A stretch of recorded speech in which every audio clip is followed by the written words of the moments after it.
Hey guys, welcome back to a new video. I'm Stephanie West. I'm a licensed counselor here in the state of Michigan. Today we're going to ask a very pointed question. What would that cost you? So as I've been preparing with some students for back to school, one of the things that comes up quite often is peer conflict and this fear of, starting this new school year, not having friends. And a lot of times I perceive the kids I'm sitting with who are in therapy going through a hard time, I perceive them to be pretty sensitive, pretty kind, pretty just really stellar human beings overall.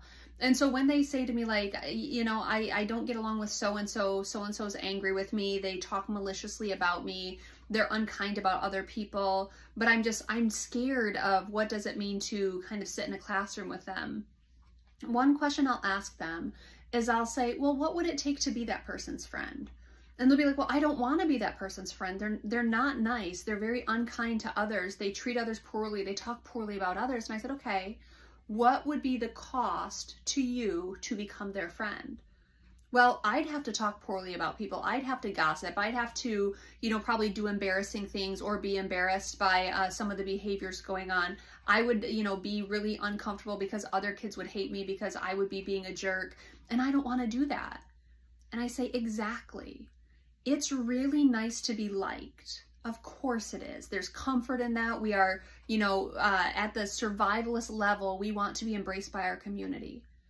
But if the community that you want to embrace you or the people who are excluding you are not good people, and the cost to fitting in would be you betraying your principles, your values, your sense of self, it would be betraying other people, it would be being unkind, being gossipy, malicious, being unintegrity.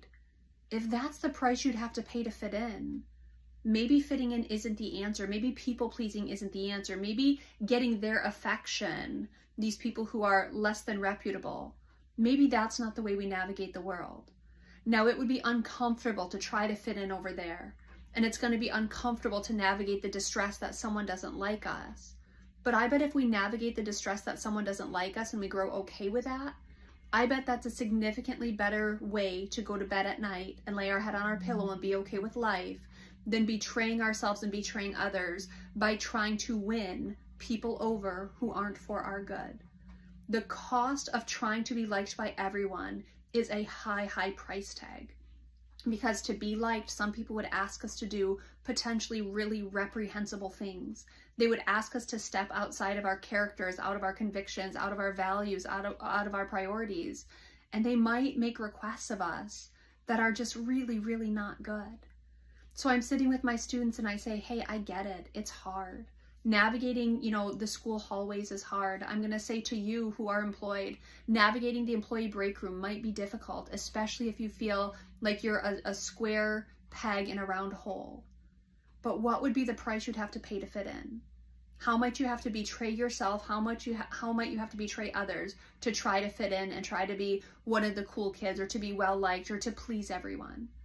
I bet it's a high cost. And if you're choosing to not pay it, I want to applaud you. Now, I want to hold intention that that is painful to not be accepted and embraced.